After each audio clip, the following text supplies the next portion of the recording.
Heydər baba, ildırımlar şaxanda, sellər, sular şaqqıldayıb axanda, qızlar ona səhv bağlayıb baxanda, salam olsun şövkətizə, elüzə, mənim də bir adım gəlsin dilizə. Heydər baba, kəhliklərin uçanda, kol dibindən dovşan qalxıb qaçanda, bağçaların çiçəklənib açanda, bizdən də bir mümkün olsa yad elə, açılmayan ürəkləri şad elə.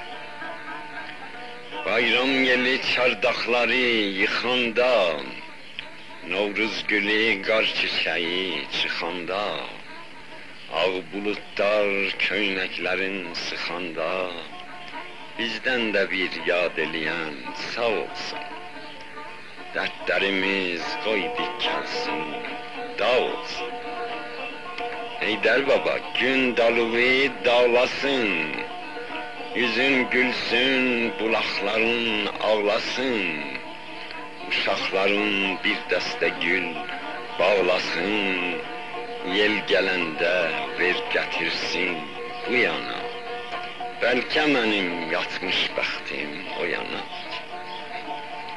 Heydər baba, sənin yüzün ağ olsun, dörd bir yanın bulaq olsun, bağ olsun, bizdən sonra sənin başın sağ olsun.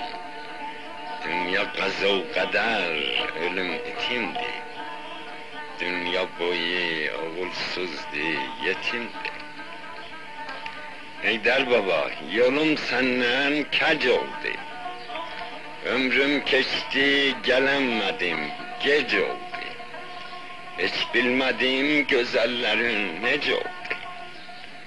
Bilməz idim döngələr var, dönüm var, itkinlik var, ayrılıq var, ölüm var.